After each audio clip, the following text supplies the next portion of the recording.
Hello friends, आज हम बात करेंगे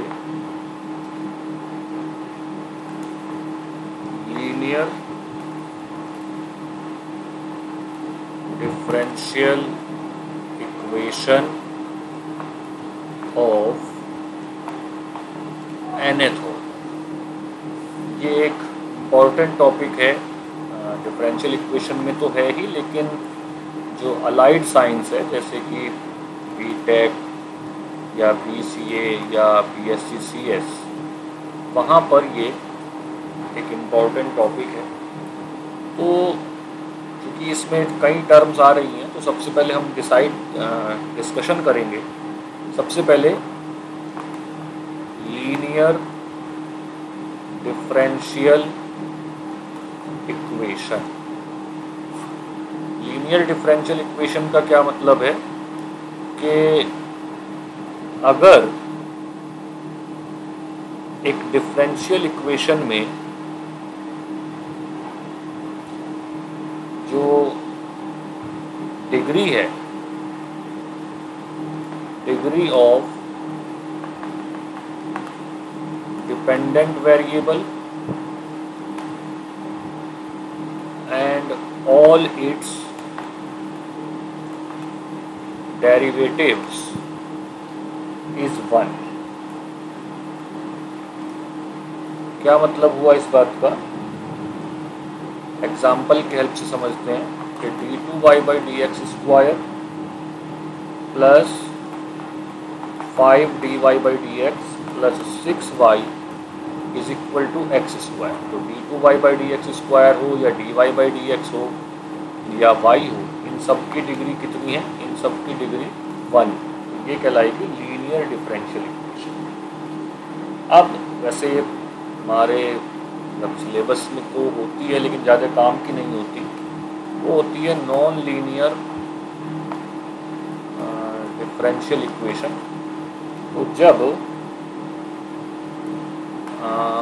d2y/dx² प्लस 2dy/dx का whole square is equal to e⁻x। तो जैसे ही एक भी टर्म हमें ऐसी मिली जिसकी डिग्री 1 से ज़्यादा है, तो हम उसे कहेंगे नॉन लीनियर डिफरेंशियल इक्वेशन। अब अगली टर्म आती है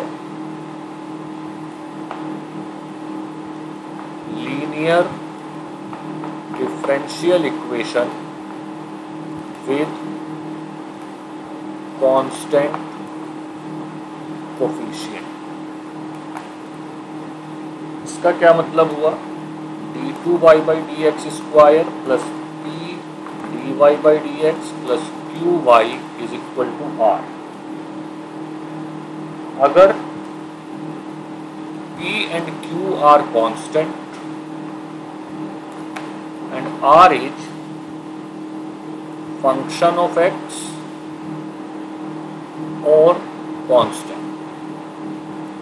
इम्पॉर्टेंट बात, p and q अगर कांस्टेंट हैं तो हम इसे कहेंगे linear differential equation with constant coefficient. और अब जितना इसका ऑर्डर होगा वो हम कह देंगे कि this is a second order linear differential equation with constant coefficient. अगर थर्ड ऑर्डर की होगी तो हम उसे कहेंगे third order differential linear differential equation with constant coefficient.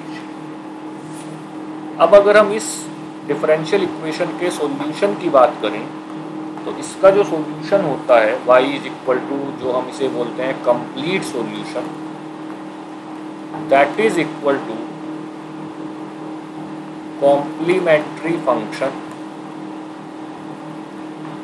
Plus particular integral.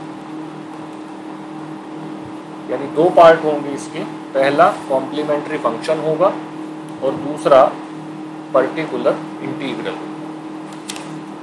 अगर मैं इसी इक्वेशन की हेल्प से बात करूं, तो जब तक d2y/dx² plus dy/dx plus qy is equal to r, जब तक ये r 0 है तब तक pi यानी पर्टिकुलर इंटीग्रल 0 होगा।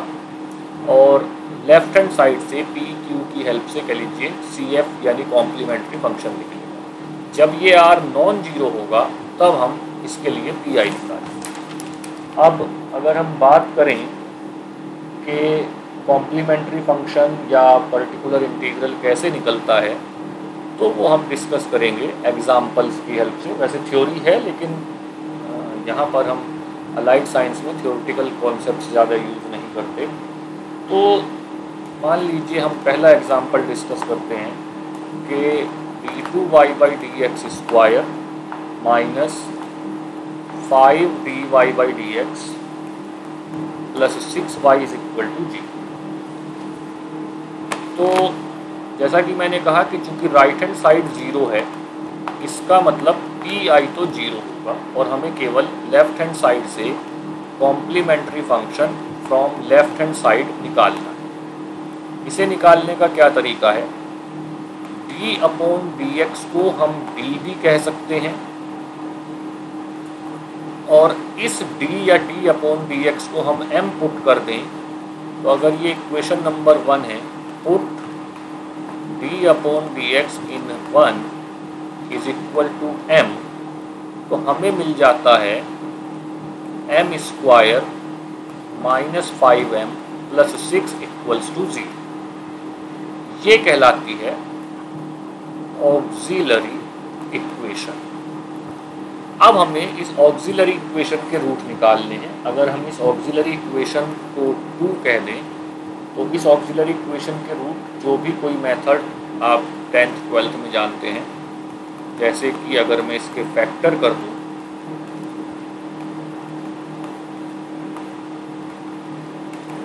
तो ये बन जाता है, और यहाँ से m की वैल्यू आ जाती है m = 3n। तो कॉम्प्लीमेंट्री फंक्शन के लिए ये पहला केस बनता है जब roots of auxiliary equation are real and distinct. तो यहाँ पर रूट्स क्या हैं, 3 और 2, तो दोनों रियल भी हैं और डिस्टिंक्ट भी हैं। तो ऐसे में हम जो इसका कॉम्प्लीमेंट्री फंक्शन लिखेंगे वो लिखते हैं c1 e⁻3x plus c2 e⁻2x। क्या मतलब हुआ इस बात का कि 3 यानी अगर a एंड b दो रूट हैं तो c1 e⁻2ax plus c2 e⁻bx। pi 0 होगा। ऐसे में y = c1 e⁻3x c2 e⁻2x is the complete solution of given differential equation number 1। तो ये पहला केस है जिसे हम बोलते हैं कि भाई roots are real and distinct. जैसे कि अगर हम इस पे अगला एग्जाम्पल करें, d2y/dx² minus 3dy/dx plus 2y = g। तो बिल्कुल ये पहले ऊपर जो एग्जाम्पल हमने सॉल्व किया उस एग्जाम्पल की कह लीजिए एक जेरोक्स कॉपी है। अगर मैं ऑक्सिलरी इक्वेशन की बात करूं तो वो क्या बन जाएगी, m² - 3m + 2 = 0, यानी m² - 2m - m + 2 = 0, यानी m - 2 और m - 2 और m - 1 = g। तो रूट क्या हुए इस इक्वेशन के, इस इक्वेशन के रूट हुए m = 2 and 1। तो CF हुआ c1 e⁻2x c2 e⁻x। तो PI यहाँ पर भी 0 क्योंकि RHS 0 है। तो ऐसे में y = c1 e⁻2x plus c2 e⁻x is the complete solution of given differential equation। अब अगर हम आगे आए तो एक और एग्जाम्पल डिस्कस करते हैं। वो एग्जाम्पल है d2y/dx² minus 6dy/dx plus 9y = g। अगर हम इस इक्वेशन के लिए ऑक्सिलरी इक्वेशन बनाएं तो वो बन रही है m² - 3m + 9 = g, और ये बन जाता है m-3 का होल स्क्वायर। तो अगर ये m-3 का होल स्क्वायर है तो m की वैल्यू आएंगी 3 और 3। तो ये हमारा सेकंड केस आ जाता है when roots of auxiliary equation are repeated, यानी रियल, रिपीटेड एंड रियल। तो रियल तो हैं लेकिन रिपीटेड। तो कॉम्प्लीमेंट्री फंक्शन पे देखिए, पहला फैक्टर जो का 2 है एज इट इज है, यानी c1e⁻3x प्लस c2e⁻3x, बस हम इसे x से मल्टीप्लाई कर देंगे, यानी जो इंडिपेंडेंट वेरिएबल है। pi यहाँ पर भी 0 है, तो ऐसे में y = c1e⁻3x c2x e⁻3x, या आप इसे ऐसे भी लिख सकते हैं। और बेसिकली इसीलिए मल्टीप्लाई किया गया जिससे कि कांस्टेंट ऐड होकर एक वो ना बन जाए, यानी c1 + c2 अगर बन जाता तो वो एक कांस्टेंट हो जाता है, और किसी भी डिफरेंशियल इक्वेशन में उतनी ही आर्बिट्रेरी कांस्टेंट होते हैं जितना कि उसका ऑर्डर। एक क्वेश्चन और डिस्कस करते हैं, ये है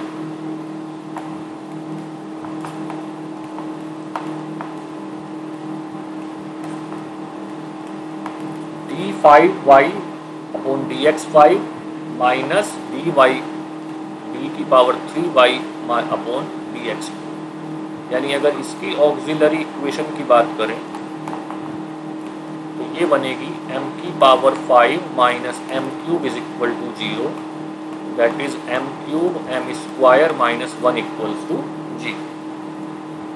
तो इसके जो रूट आएंगे वो आएंगे 0, 0, 0, 1 एंड -2। तो यहाँ पर 3 रूट रिपीट हो रहे हैं और 2 रूट अलग अलग हैं। c1e⁻0x, c2x e⁻0x, c3x² e⁻0x plus c4e⁻x plus c5e⁻x, यानी जहाँ रूट अलग अलग हैं वहाँ हम एज इट इज़ पुराना फॉर्मूला यूज़ कर रहे हैं, और जहाँ रूट रिपीट हो रहे हैं वहाँ हम x से मल्टीप्लाई कर रहे हैं। e⁻0x का मतलब 1, तो हम इसे लिख सकते हैं c1 + c2x plus c3x² plus c4e⁻x plus c5e⁻x, और यही आपका कंप्लीट सॉल्यूशन भी होगा। तो आज हमने 2 ही केस डिस्कस करें। पहला, जब रूट्स आर यहाँ से जब roots of auxiliary equations are real and distinct, तो c1e⁻ax plus c2e⁻bx plus c2e⁻3x cx जो भी आ रहा है मतलब उतनी ही बार e में लिख देंगे। और जब रूट रिपीट हो रहे हैं तो जितनी बार रूट रिपीट हो रहा है उतनी बार x से मल्टीप्लाई करके लिख देंगे। आज के लिए इतना ही। Thank you very much.